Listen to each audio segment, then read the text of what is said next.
आज है 19 जून 2024 दिन बुधवार। Welcome back to clean news UP. चलिए देखते हैं उत्तर प्रदेश की 25 फटाफट बड़ी खबरों को। यूपी के युवाओं का क्रिएटिव स्किल्स निखार रही सरकार। मुख्यमंत्री योगी आदित्यनाथ की मंशानुरूप राज्य ललित कला एकेडमी की तरफ से लखनऊ में गर्मियों की छुट्टियों में युवाओं को दृश्य कला के गुर सिखाने के लिए ग्रीष्मकालीन कार्यशाला का आयोजन किया जा रहा है। इसमें 10 से 17 और 18 से 25 वर्ष के युवाओं को प्रशिक्षण दिया जा रहा है। गर्मियों में 12 जिलों में ये प्रारंभ हुआ था। इसमें से कई जिलों में प्रशिक्षण पूर्ण हो चुका है, जबकि कई अन्य जिलों में 30 जून तक ग्रीष्मकालीन शिविर चलेगा। राष्ट्रीय प्रेरणा स्थल का निर्माण तेजी से पूरा कराएगी योगी सरकार। मुख्यमंत्री योगी आदित्यनाथ के निर्देश पर लखनऊ में राष्ट्रीय प्रेरणा स्थल के निर्माण और विकास कार्यों को गति दी जाएगी। लखनऊ के बसंत कुंज योजना सेक्टर जे में गोमती नदी किनारे मास्टर प्लान ग्रीन में राष्ट्रीय प्रेरणा स्थल परियोजना को मूर्त रूप दिया जा रहा है। यहाँ म्यूजियम समेत विभिन्न निर्माण कामों को पूरा किया जा रहा है। नहीं होगी मच्छरों की दहशत, यूपी के इन 15 जिले साल होंगे मलेरिया मुक्त। मानसून का आगमन होते ही मच्छर जनित बीमारियों का प्रकोप बढ़ने लगता है। मच्छर जनित बीमारियों में से एक है मलेरिया, जिसे प्रदेश से पूरी तरह खत्म करने का लक्ष्य रखा गया है। पहले चरण में प्रदेश के 15 जनपद इस वर्ष मलेरिया से मुक्त कर लिए जाएंगे। ये वो जनपद हैं जहां सबसे कम मलेरिया के मरीज गत वर्षों में पाए गए। स्वास्थ्य निदेशालय द्वारा मलेरिया उन्मूलन के लिए अभियान लगातार चलाया जा रहा है। आबादी के हिसाब से नए सिरे से तय होगा शहरों का दायरा। यूपी सरकार बढ़ती आबादी को देखते हुए शहरों का दायरा नए सिरे से तय कराने जा रही है। प्रस्तावित मास्टर प्लान में इसका परीक्षण होगा। ये देखा जाएगा कि नई कॉलोनीज के लिए कितनी जमीन विकास प्राधिकरणों को मिलने का रास्ता साफ होगा। ये भी देखा जाएगा कि शहरी सीमा से सटे गांव को आबादी में दर्ज किया जाए, जिससे यहां बनी कॉलोनीज में रहने वालों को परेशानी ना हो। यूपी रोडवेज भर्ती 2024 में 150 अभ्यर्थी सफल, जानिए कब मिलेगा नियुक्ति पत्र। उत्तर प्रदेश राज्य सड़क परिवहन निगम की ओर से प्रयागराज रीजन में संविदा चालकों की भर्ती प्रक्रिया का रिकॉर्ड बनने जा रहा है। रीजन में पहले चरण के अंतर्गत चालकों के 98 पदों की भर्ती के लिए आवेदकों का टेस्ट लिया गया था। पदों के सापेक्ष टेस्ट में सफल हुए 150 अभ्यर्थियों को कानपुर केंद्रीय कार्यशाला में 22 से 29 जून के बीच अंतिम टेस्ट के लिए भेजने का निर्णय लिया गया है। आईआईटी में बेटियों के लिए 246 सीट रिजर्व, शिक्षा मंत्रालय के निर्देश पर फैसला। आईआईटी कानपुर में बेटियों के लिए 246 सीटें रिजर्व की गईं। इंजीनियरिंग में जेंडर रेशियो संतुलित करने के लिए शिक्षा मंत्रालय के निर्देश पर आईआईटी में लड़कियों के लिए अतिरिक्त सीटें निर्धारित की गईं। आईआईटी कानपुर में लड़कियों के लिए सुपर न्यूमेररी के तहत 20% सीट आरक्षित की गई। 44,000 रुपए तक फेलोशिप के साथ पीएचडी करने का मौका। एमएमएमयूटी में सत्र 2024-25 से पीएचडी करने वाले शोधार्थियों के लिए फेलोशिप पाने के कई मौके होंगे। एमएमएमयूटी एआईसीटीई और केंद्र सरकार की इलेक्ट्रॉनिकी और सूचना प्रौद्योगिकी मंत्रालय की तरफ से 15,000 से लेकर 43,750 रुपए तक प्रतिमाह फेलोशिप दी जाएगी। एमएमएमयूटी में इस सत्र में कुल 48 सीटों पर प्रवेश लिया जाएगा। इनमें से 27 शोधार्थियों को एमईटी फेलोशिप दी जाएगी। नमो भारत का ट्रायल पूरा, मेरठ दक्षिण तक अब दौड़ेगी रैपिड रेल। नमो भारत ट्रेन को मोदी नगर से आगे मेरठ दक्षिण स्टेशन तक चलाने की हरी झंडी मिल गई। Commissioner of metro railway safety ने ट्रेन चलाने की अनुमति दे दी। एनसीआरटीसी ने ट्रेन को इस महीने मेरठ दक्षिण स्टेशन तक चलाने की तैयारी शुरू कर दी। नमो भारत ट्रेन का परिचालन इस समय यात्रियों के लिए साहिबाबाद से मोदी नगर तक 34 किलोमीटर लंबे खंड पर किया जा रहा है। यूपी के मेडिकल कॉलेजेस को मिले 2000 जूनियर डॉक्टर, पहली बार सेवा बॉन्ड के तहत तैनाती। चिकित्सा स्वास्थ्य क्षेत्र के लिए अच्छी खबर है। प्रदेश के सभी सरकारी मेडिकल कॉलेजेस को करीब 2000 नए जूनियर डॉक्टर मिल गए। इन डॉक्टर्स को सरकारी सेवा बॉन्ड के तहत तैनाती दी गई। ये पहला मौका है जब प्रदेश में एमबीबीएस पूरी करने वालों को बॉन्ड के तहत मेडिकल कॉलेजेस में भेजा गया है। हर मेडिकल कॉलेज को 40 से 50 तक नए डॉक्टर 2 सालों के लिए मिल गए हैं। शादियों के सीजन से पहले मसालों की कीमतों में उछाल। वैवाहिक सीजन जुलाई महीने से शुरू होना है, लेकिन मसालों की कीमतों में उछाल अभी से दिख रहा है। मखाना, जीरा, काली मिर्च, इलायची से लेकर हल्दी की कीमतों में उछाल से सब्जी से लेकर मटन का जायका खराब हो रहा है। थोक कारोबारियों का कहना है कि एक्सपोर्ट और फसल के खराब होने से बढ़ रही कीमतों पर हाल फिलहाल राहत की उम्मीद कम है। प्राइमरी स्कूल्स में टारगेट पूरा करना बना चुनौती, अब आदेश बदलने की तैयारी। परिषदीय स्कूल्स में बच्चों की कम संख्या की समस्या से निजात पाने के लिए विभाग अपने ही एक आदेश को बदलने की तैयारी में है। यह आदेश प्रवेश के समय बच्चों की आयु सीमा को लेकर था। इसके तहत स्कूल्स में उन्हीं बच्चों का प्रवेश लिया जाना था जिनकी उम्र 1 अप्रैल से सत्र शुरू होते समय 6 साल की हो चुकी है। शिक्षक और शिक्षा विभाग के अधिकारियों के प्रमोशन का कोटा 32 साल बाद बदला। उत्तर प्रदेश शैक्षिक सेवा नियमावली 1992 में पुरुष शाखा, महिला शाखा और निरीक्षक शाखा के पदोन्नति कोटे में 32 साल बाद संशोधन की तैयारी है। राजकीय विद्यालयों में कार्यरत शिक्षिकाओं और खंड शिक्षा अधिकारियों की ओर से पद बढ़ने के कारण क्लास 2 पदों पर पदोन्नति का कोटा बढ़ाने की मांग को लेकर हाईकोर्ट में याचिकाएं की गई। वीवो का ग्रेटर नोएडा में होगा सबसे बड़ा प्लांट। ग्रेटर नोएडा में वीवो कंपनी का सबसे बड़ा प्लांट होगा। ये ग्रेटर नोएडा के लिए काफी अच्छी खबर है।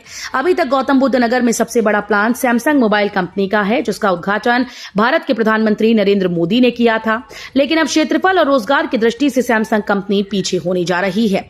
आने वाले महीने में वीवो कंपनी सबसे बड़ा प्लांट ग्रेटर नोएडा में खोलेगी।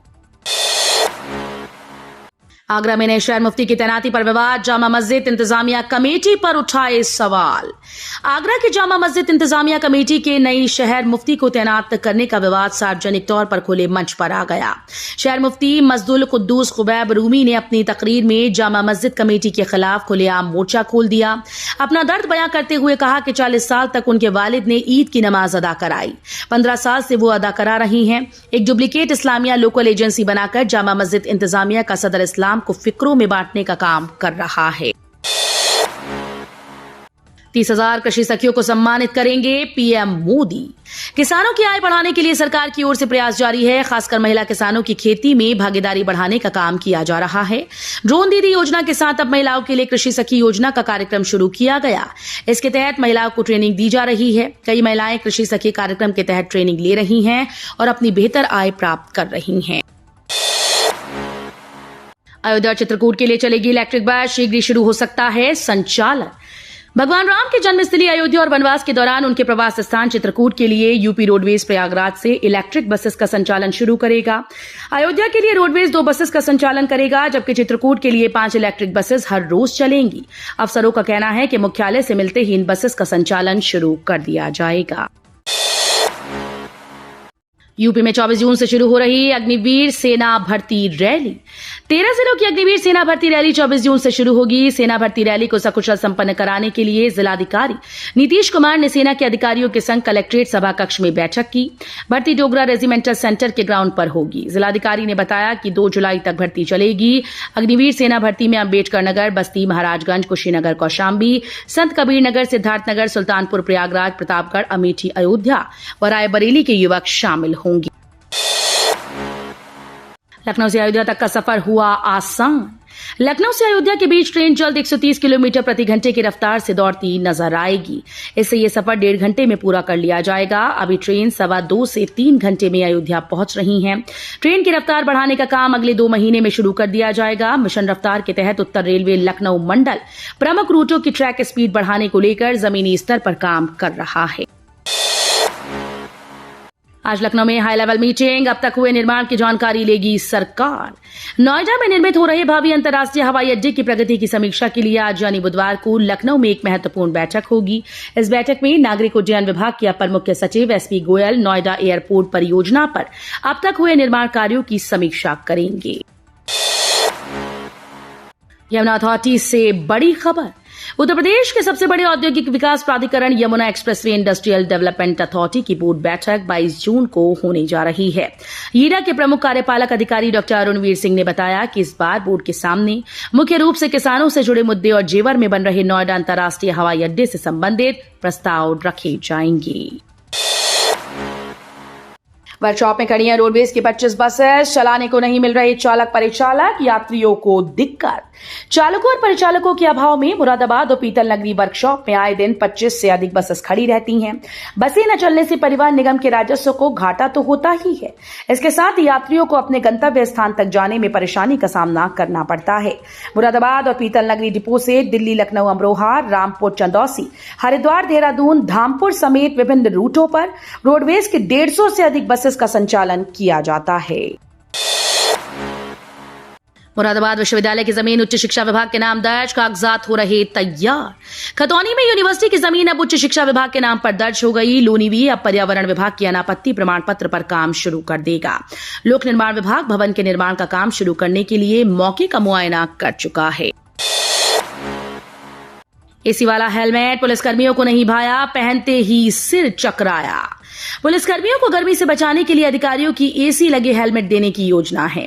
हैदराबाद की एक कंपनी के एसी लगे हेलमेट विभाग के पास आ गए हैं। कानपुर और हापुड़ में यातायात पुलिसकर्मियों पर इनका ट्रायल किया जा रहा है। इन हेलमेट के लगाने से पुलिसकर्मियों के सिर व चेहरे का तापमान 10 डिग्री सेल्सियस तक कम रहता है। जिले में पुलिसकर्मी करीब 10 दिन से इन हेलमेट का प्रयोग कर रहे हैं। पुलिसकर्मियों को अलग अलग दिन ये हेलमेट दिए जा रहे हैं। पुलिसकर्मियों के अनुसार उनको ये हेलमेट पसंद नहीं आ रहे। हेलमेट लगाने पर उनको चक्कर आने और जी मिचलाने की शिकायत हो रही है। प्रेशर हॉर्न, लाल नीली बत्ती और हूटर लगाकर घूमने वालों के होंगे चालान। अब अवैध रूप से कारों पर हूटर, लाल नीली बत्ती और प्रेशर हॉर्न नहीं लगा सकेंगे। इसके चलते सीएम के आदेश पर पुलिस हाई अलर्ट है। प्रेशर हॉर्न, लाल नीली बत्ती और हूटर लगाकर घूमने वालों के चालान होंगे। प्रशासन ने चेकिंग करने के लिए 3 टीम्स तैयार की हैं। अगर आप कार के मालिक हैं और चाहते हैं कि बिना मतलब का आपकी गाड़ी का चालान ना हो, तो बस थोड़ा सा सतर्क रहने की जरूरत है। लखनऊ के इस कोने में भी पहुंचेगी मेट्रो। उत्तर प्रदेश की राजधानी लखनऊ में मेट्रो सेवा अभी करीब 23 किलोमीटर और 22 स्टेशन के जरिए संचालित हो रही है। अब इस सेवा का विस्तार होने वाला है। लखनऊ मेट्रो अब राजधानी के उन कोनों से भी जुड़ेगी जहां जमकर भीड़ भाड़ होती है और जाम लगता है। लखनऊ के क्षेत्रों को जाम और भीड़ से तो राहत मिलेगी ही, साथ ही साथ लोगों का सफर और आसान हो जाएगा। तो ये थी आज की 25 फटाफट बड़ी खबरें। अगर आपको न्यूज पसंद आई हो तो वीडियो को लाइक और शेयर जरूर करें। धन्यवाद।